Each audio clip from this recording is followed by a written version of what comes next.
నమస్కారం. ప్రతిధ్వని ప్రేక్షకులకి దీపావళి శుభాకాంక్షలు. తిమిరంతో సుదీర్ఘకాలం సాగినటువంటి సమరంలో కాంతికి క్రాంతికి ఉనగూడినటువంటి దిగ్విజయానికి ప్రతీకగా ఆ భావనని ఆవాహన చేసుకుంటూ మన ఇంట్లోనూ వాకిట్లోనూ దీపాలను వెలిగించుకునేటటువంటి పండగ ఉత్సవం దీపావళి.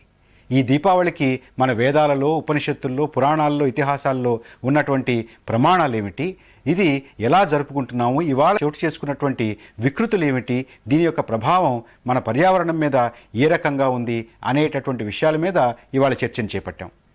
ఈ చర్చలో పాల్గొనడానికి నలుగురు ప్రముఖులు మన స్టూడియోలో ఉన్నారు. డాక్టర్ టి.కె.వి. రాఘవన్, నమస్కారం. వృత్తిరీత్యా గణిత శాస్త్ర ఆచార్యులైనటువంటి వీరు సుప్రసిద్ధ పండితులు, ప్రవచన వాచస్పతి, ఉపనిషత్తులు, పురాణ ఇతిహాసాల మీద వేలాదిగా ధార్మిక ప్రసంగాలు చేసినటువంటి ప్రముఖులు.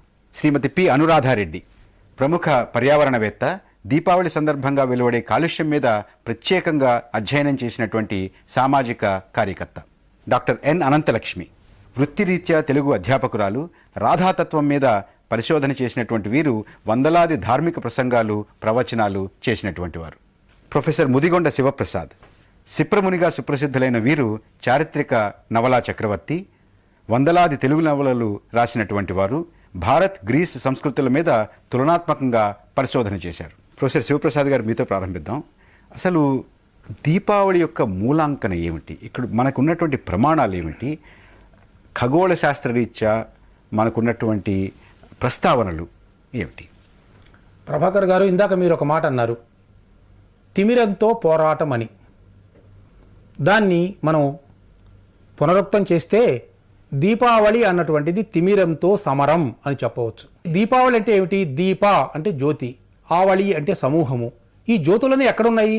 ఈ జ్యోతులన్నీ కూడా ఆకాశంలో ఉన్నవి. అందుకే మనం వేదం చదవాలనుకున్నా, లేకపోతే భారతదేశంలోనే కాదు, విదేశాలలో కూడా గ్రీస్ దేశంలో కానీ ఎక్కడైనా సరే ప్రాచీన గ్రంథాలు చదవాలంటే తప్పనిసరిగా జ్యోతిష్ శాస్త్రం అధ్యయనం చేసి తీరాలి. లేకపోతే ఒక్క ముక్క కూడా అర్థం కాదు సరిగదా, అది అపార్థం అయ్యేందుకు అవకాశం ఉంది. మనకు ఈ దీపావళి పండగ ఆశ్వేయుజ బహుళ అమావాస్య నాడు వస్తున్నదండి. ఈ ఆశ్వేయుజ బహుళ అమావాస్య అంటే మనకు తెలుసు చీకటి. ఇది పితృయానానికి, దేవయానం, పితృయానం దీనికి సంకేతంగా చెప్పబడి ఉన్నది. అంటే సరిగ్గా ఆ రోజున ఏం జరుగుతుందంటే, ఈ విషువత్తు ఉంది, తులా విషువత్తు. ఈ తులా విషువత్తు ఎప్పుడైతే ఆవిర్భావం జరుగుతుందో, ఉదయిస్తుందో, అప్పుడు మేషరాశి అస్తమిస్తుంది. ఇది ఆకాశంలో జరిగే ఒక పరిణామం. ఈ మేషరాశి అన్నటువంటిది భౌమరాశి. భౌమరాశి అంటే నరకాసురునికి సంకేతం. ఈ నరకం అన్నటువంటిది 2-3 రకాలుగా చెప్పవచ్చు. ఇందాక చెప్పినట్లు నరక రాశి ఒకటి చెప్పుకోవచ్చు, నరకుడు అన్నటువంటి వాడు మనకు పౌరాణికమైన కథ ఒకటి చెప్పుకోవచ్చు, నరకం అన్నటువంటిది వైతరిణి నరకం అన్నటువంటిది. వీటన్నిటినీ దాటడం కోసం వచ్చినటువంటిది ఈ నరకుణ్ణే గ్రీకు భాష లోపల డెల్ఫినస్ అంటారండి. వాళ్ళు పూర్వం చాలా వైభవంగా దీన్ని జరుపుకుంటూ ఉండేవాళ్ళు. ఈ డెల్ఫినస్ అన్నటువంటి వాడు నరకుడు. వీడు అక్కడ పెట్టినటువంటి ఆ సంక్షోభం ఏదైతే ఉందో అది కూడా ఇవాళ వాళ్ళకు కూడా అర్థం కావట్లేదు. ఈ విధంగా జ్యోతిష్ శాస్త్రపరమైనటువంటి ఒక ప్రక్రియను దృష్టిలో పెట్టుకొని మన వాళ్ళు ఈ పండుగను రూపొందించారు. ఇది ప్రధానమైనటువంటి విషయం. రాఘవన్ గారు, మన ఇతిహాసాల్లో, ఉపనిషత్తుల్లో, పురాణాల్లో దీపావళికి పండుగకి ఉన్నటువంటి ప్రమాణాలు ఏమిటి? పండగని సంస్కృతంలో ఉత్సవము అంటారు. ఉత్ అంటే సూర్యమండలంలో ఉండే భగవంతుడికి పేరు, సవము అంటే యజ్ఞము, భగవద్ ఆరాధన అని. అలాంటి భగవదారాధనకి ముందుగా అగ్నిని ఆహ్వానించి దీపముల వరుసతో అలంకరించినట్టయితే అది ఉత్సవము, భగవదారాధన అని. దీపావళికి ప్రత్యేకించి మనకి ద్వాపరయుగం నుంచి అలవాటైంది. అంతకుముందు దీపావళి ఈ రూపంగా కాకుండా వేరే విధానంలో ఉండేది. దానికి అధర్వణ వేదంలో చెప్తారు, ప్రత్యేకించి 3 తిథులు ఉన్నాయి: ఏకాదశి, అమావాస్య, పౌర్ణమి. ఈ 3 రోజుల్లో కూడా తప్పనిసరిగా ఇళ్లలోనూ, భవంతులలోనూ, దేవాలయాల్లోనూ, మార్గాలలోనూ కూడా విరివిగా దీపాలు వెలిగించండి. అంటే మామూలుగా వెలిగించే దీపాల కన్నా కూడా ఎక్కువగా దీపాలు వెలిగించండి. ఎంచేత అగ్ని భగవంతుడికి ఈ మానవులకి మధ్య అనుసంధానకర్తగా ఉంటాడు గనక అగ్రం నయతి, తాను ముందు నడుస్తాడు, నడిపిస్తాడు గనక చీకటి తొలగిపోతుంది, అజ్ఞానం తొలగుతుంది, మనకి తేజస్సు కలుగుతుంది గనక వెలిగించండి అని మనకి శాస్త్ర మర్యాద ప్రప్రథమంగా మనకి అధర్వణ వేదంలో కనిపిస్తుంది. అనురాధారెడ్డి గారు, సమకాలీన దీపావళి, వీరు చెబుతున్నటువంటి దీపావళి, ఈ రెండుటికి ఎక్కడ పొంతన కుదురుతుందా? పెద్దలు చెప్పిన historical, astronomical reasons Deepavali celebrate చేయడానికి, అది రీజన్స్ మంచివే.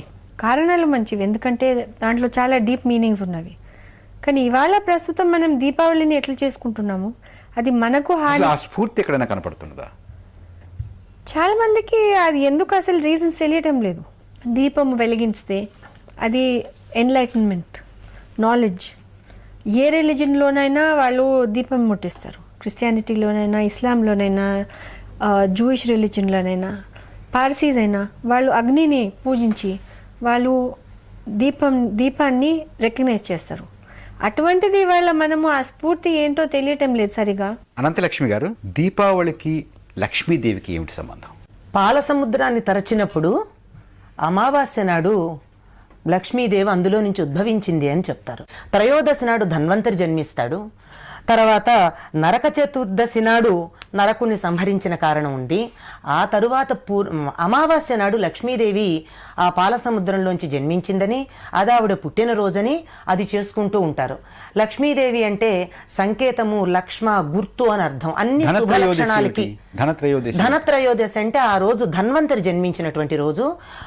పాల సముద్రాన్ని చిలుకుతూ ఉన్నప్పుడు ఆ రోజు ధన్వంతరి జన్మించట.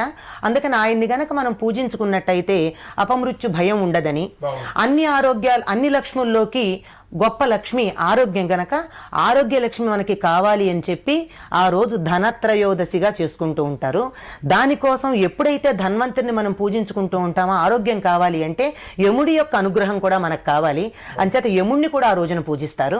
ఆ రోజు రాత్రి దీపం పెట్టిన తర్వాత ధనత్రయోదశి గుమ్మంలో దీపం పెట్టి బెల్లము, బియ్యం లాంటివి నైవేద్యం పెట్టి ఆ దీపాన్ని ధన్వంతరికి సంకేతంగా, మన ప్రాణానికి సంకేతంగా పూజించుకుంటారు. ఆ తర్వాత తెల్లవారుజామున ఈ యముణ్ణి ఆరాధించి, మరి ఆరోగ్యం కావాలంటే ఆరోగ్యం ధన్వంతరి ఇచ్చిన ఆయుష్ యముడిస్తాడు గనక యముణ్ణి ప్రార్థించుకోవడం తెల్లవారుజామున జరుగుతుంది.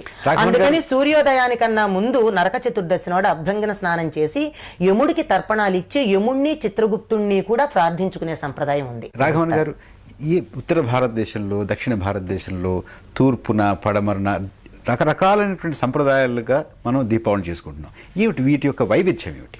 శ్రియమిచ్చేతు హుతాసనాతని, ధనము కావాలంటే హుతాసనుణ్ణి ఆరాధన చేయాలి, అగ్నిని అని.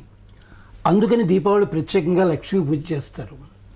అదే కాకుండా పోయిన సంపద తిరిగి వచ్చే రోజులు పునర్వసు నక్షత్రం ఒకటైతే దీపావళి అమావాస్య నాడు ఒకటేని రెండవదంటారు. ఎంచేదంటే అదితి కుండలాల్ని నరకాసుడు హరిస్తే స్వయంగా కృష్ణుడు వాటిని తీసుకుని వెళ్ళి ఇచ్చిన రోజు గనక లక్ష్మీ పూజ విశేషమని అంటారు. దీనికి పౌరాణిక ఆధారం ఏమిటంటే భవిష్య పురాణంలో, నారద పురాణంలో కౌముది ఉత్సవాలను చేస్తారని వినికిడి. కౌముది ఉత్సవం. వామన పురాణంలో ఈ రోజుని దీపదాన మహోత్సవం చేస్తారు. సనత్కుమార సంహితలో ఆధారంగానే దక్షిణాదిని దీపావళి నాడు దీపాలు వెలిగించడం, బాణసంచాలు కాల్చడం అన్నది తరువాత 19వ శతాబ్దం నుంచి మొదలైంది. అంతవరకు కేవలము ఆ సామాజికముగా ఉండేటువంటి ఉప్పుడు పొట్లం లాంటి వాటితో జరిగేది పూర్వకాలంలో కూడా. దీనికి ఆధారం భారతంలో రాజసూయ పర్వంలో సహదేవుడు మాహిష్మతిపురానికి వెళ్ళినప్పుడు అగ్నిదేవుడు ఎదిరించాడు సహదేవుడిని. అక్కడ అగ్నిని ఆరాధించి అక్కడ మళ్ళీ దీప మహోత్సవం చేస్తే అతడు అనుగ్రహించాడు, సంపద వచ్చింది సహదేవుడికి రాజసూయ యాగం కోసం. అందుకని లక్ష్మీ పూజ. శివప్రసాద్ గారు, దీపావళి పోయి శబ్దావళి వచ్చింది. ఈ బాణసంచ, ఈ బాంబులు, ఈ శబ్దాలు చేసేటటువంటివి, ఈ రసాయనాలు ఉన్నటువంటివి, వాతావరణాన్ని కాలుష్యం చేసేటటువంటి సాంప్రదాయాలు ఎప్పటి నుంచి పుట్టాయి? దీనికి ఏదైనా అసలు ప్రమాణాలు ఉన్నాయా? మొదటి దశలో దీపావళి అంటే కేవలము దొప్పల లోపల నేతి దీపాలు వెలిగించి నదులలో వదిలిపెట్టడం, చెరువులలో వదిలిపెట్టడం అన్నటువంటిదే ఒక సంప్రదాయంగా ఉండేది. దీపావళి అంటే దీప ఆరాధన మాత్రమే. యమదీపం అని ఆకాశంలో వెలిగించేవాళ్ళు. అదే కార్తీక మాసంలోకి వచ్చేసరికల్లా ఆకాశ దీపం అనే పేరుతో పిలిచేవాళ్ళు. కార్తీక పూర్ణిమ, ఆకాశ దీపం, బాణాసంచ ఇదంతా కూడా ఇందులో వేడుకలే తప్ప ఇందులో శాస్త్ర సంప్రదాయం ఏమీ లేదండి. కేవలం ఆ వేడుకలు ఇవాళ వేలం వెర్రిగా మారిపోయి అది ధ్వని కాలుష్యం. ఇప్పుడు 30-40 డెసిబెల్స్ కన్నా మన చెవి భరించలేదు. కానీ వీళ్ళు చేసేటువంటి నాయిస్ పొల్యూషన్ అంటే శబ్ద కాలుష్యం వల్ల ఏమవుతున్నదంటే చిన్నపిల్లలు దడుచుకుంటున్నారు, హార్ట్ పేషెంట్స్ అంతా బలహీనపడిపోతూ ఉన్నారు. ఒకటి మట్టి ప్రమిదలతోటి నూనె వేసి, ఒత్తు వేసి వెలిగించుకుని దీపావళి పండుగ చేసేటటువంటి సంప్రదాయం పోయింది.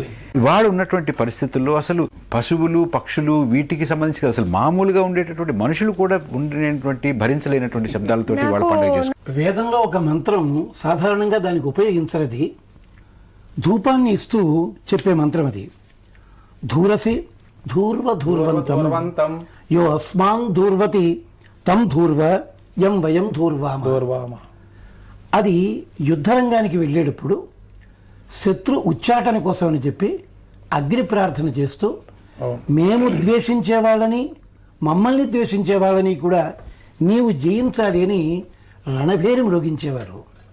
ఇప్పటికి కూడా కోస్తా జిల్లా ప్రాంతంలో దీపావళి మర్నాడు పెద్ద రాంఢోల్ అని చెప్పి దాన్ని మోగించుకుంటూ వీధుల్లో తిరిగే సాంప్రదాయం కూడా ఉంది.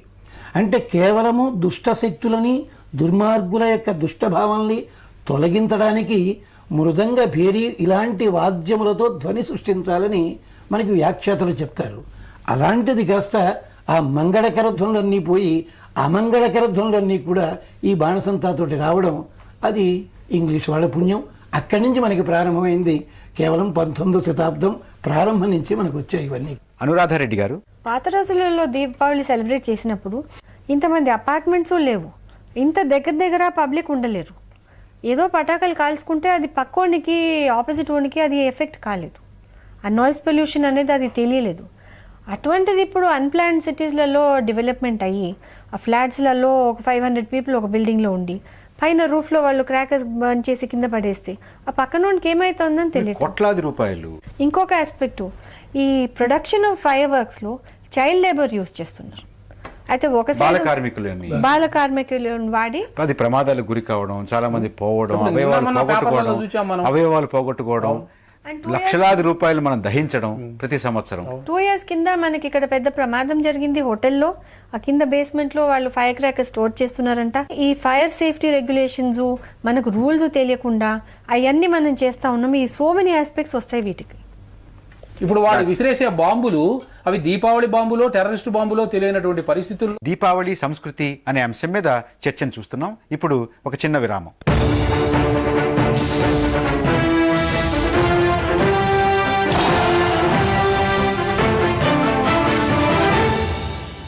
మా వినియోగదారులకు మరియు మా అధికృత డీలర్లకు కిర్లోస్కర్ బ్రదర్స్ వారు అందిస్తున్న దీపావళి శుభాకాంక్షలు. కిర్లోస్కర్ పంప్స్ ని వాడండి, విద్యుత్ శక్తిని ఆదా చేయండి.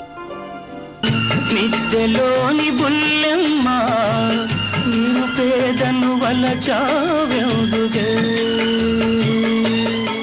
మేడంటే మేడ కాదు, గూడంటే గూడు కాదు, పదిలంగా అల్లుకున్న పొదరిల్లు మాది. ఇప్పుడున్నటువంటి సూపర్ స్టార్స్ అందరికీ నేను పాటలు పాడినవాడిని.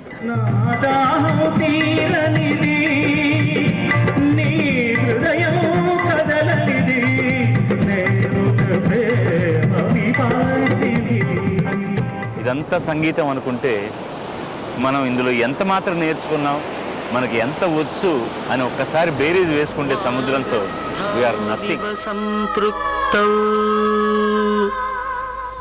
వాగర్థ ప్రతిపత్తయే. నా వృత్తి జీవనంలో చాలా ముఖ్యమైన మరొక ఘట్టం ఏంటంటే పాడుతా తీగ. ఇవాళ నేను ఎంతమందికి మార్గదర్శనం నాకు తెలియదు, కానీ నాకు చాలా మంది మార్గదర్శకులు.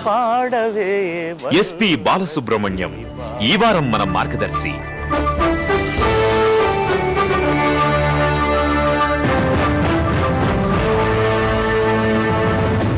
మార్గదర్శి ప్రతి శనివారం రాత్రి 9 గంటలకు, తిరిగి ఆదివారం ఉదయం 9:30 మీ ఈటీవీ 2లో.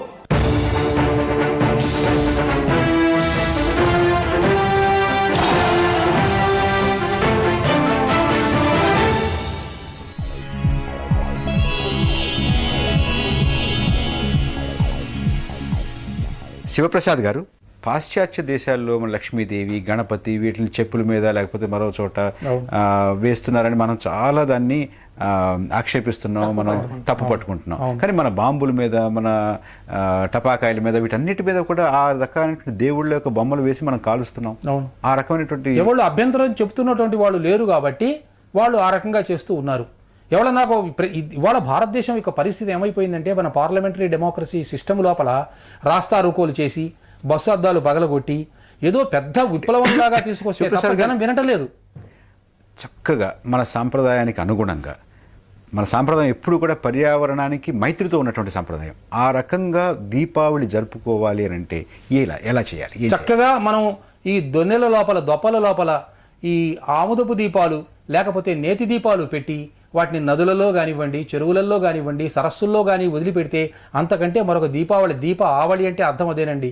నత్ర సూర్యోభాతి న చంద్ర తారకం నేమా విద్యుతోభాంతి కుతోయమగ్ని తమేవ భాంతం అనుభాతి సర్వం తస్య భాష సర్వమిదం విభాతి అని చెప్పబడి ఉంది. దీని అర్థం ఏమిటంటే ఆ పరమేశ్వరుడు మహాజ్యోతి స్వరూపుడు, అతని వల్లనే ఈ జ్యోతులన్నీ వెలుగుతున్నాయి. కాబట్టి ఆ పరమేశ్వరుని జ్యోతి స్వరూపుని మనం ఆరాధించాలంటే దేంతో ఆరాధించాలి? జ్యోతులతోనే ఆరాధించాలి, చిన్న చిన్న ఒత్తులతో ఆరాధించాలి. అది యమదీపం లోపల చిన్న చిన్న ఒత్తులు పెడతారు. ఇవాళ అసలు ఆ సంప్రదాయమే పోయింది, దాని అర్థం తెలియదు, దాని పరమార్థం తెలియదు. సాంస్కృతికంగా సాంప్రదాయంగా మన కుటుంబంలో ఇంటిల్లిపాది ఏం చేసుకోవాలి? దీపావళి నాడు ఇప్పటికీ సంప్రదాయంగా చేసుకునేటటువంటి వాళ్ళు టపాకాయలు కాల్చడానికన్నా, అంటే బాణసంచా కాల్చడానికన్నా ముందు ఏం చేస్తారంటే గోగు పుల్లలకి నూనెతో గుడ్డలు కట్టి వాటితో దిబ్బు దీపావళి అని కొట్టించి అయిన తర్వాత లోపల నిప్పుల మీద సాంబ్రాణి గుగ్గిలం పొగలు వేసి కాళ్ళు చేతులు కడుక్కుని, అంటే ఇది యమ సంబంధమైనటువంటిది, పితృయానానికి సంబంధించింది గనక ఆ పని అయ్యాక పీడాహారార్థం కాళ్ళు చేతులు కడుక్కుని తీపి తింటారు. ఇదండి దీపావళిలో చేసేది. అయితే ఆ గుగ్గిలం సాంబ్రాణి వేసుకోవడంలో పొగలు వస్తాయి కదా, ఆ పొగలని మరింతగా సృష్టించాలని వికృతంగా మనం పొటాషియం ఫాస్ఫరస్ మొదలైనటువంటి రసాయనాలన్నింటితోనూ బాణసంచా తయారు చేస్తున్నాం. దానికి మూల కారణం అది. ఇంతవరకు చేసుకున్నట్టయితే అది నిజమైనటువంటి దీపావళి, దివ్య దీపావళి లేక భవ్య దీపావళి అవుతుంది. కొంతమంది ఒక రకమైన వ్యాఖ్యానం చెప్తున్నారండి. ఇలా శబ్దాల వల్ల నశించేటువంటి కొన్ని క్రిమికీటకాదులు ఉన్నాయి, కొన్ని ఉన్నాయి, కాబట్టి ఇవన్నీ ఉండవలసిందే అని వ్యాఖ్యానం చెప్తున్నారు. కానీ ఇది వేలం వేరు కావటం వల్ల దోమలు మొదలైన నశించే మాట ఎలా ఉన్నప్పటికీ కాలుష్యం, వాతావరణ కాలుష్యం జంతుకోటి మానవ కోటికి ఇది ప్రమాదకరంగా ఇవాళ పరిణమించింది. రాఘవన్ గారు, ఎలా చేసుకోవాలి ఇంటిల్లపాతి సాంప్రదాయానికి అనుగుణంగా దీపావళి పండుగ జరుపుకునేటువంటి పద్ధతి ఏమిటి? ఈ పద్ధతిని వేదమే చెప్పింది. అగ్నే వ్రతపతే త్వం వయం సుమందిషీమహి త్వం జాగృహి. ఓ అగ్నిదేవా, దీపం రూపంలో నిన్ను వెలిగించి మేము హాయిగా నిద్రపోతామయ్యా. నీవు రాత్రంతా మెళకువగా ఉండి మాకు జరిగే నష్టాన్ని రాకుండా కాపలాకాయి. ఎందుకంటే దినాంతే నిహితం తేజ సవిత్రే బహుతాసన అంటాడు కాళిదాసు. పగటిపూటంతా సూర్యుడు వెలిగి సాయంకాలం కాగానే తన తేజస్సునంతా కూడా అగ్నికి అప్పచెప్పి పెడతాడట. బాధ్యత నీది. అందుకని ఓ అగ్నిదేవ, నిన్ను మేము ప్రార్థన చేస్తున్నాం, నీవు మెళకువగా ఉండు, మేము రక్షింపబడాలి అంటూ మనము దీపాలను వెలిగించినట్టయితే అది సంవత్సరానికి ఒకసారి దీపావళి కాదు, ప్రతిరోజు దీపావళి అవుతుంది, నిత్య దీపావళి అవుతుంది. అక్కడ వెలుగుతున్న దీపకాంతులు మనకి జ్ఞానాన్ని ప్రసాదిస్తాయి, ఆయుష్ను ప్రసాదిస్తాయి. అగ్నికి 12 రూపాలు ఉంటుంది వేదము.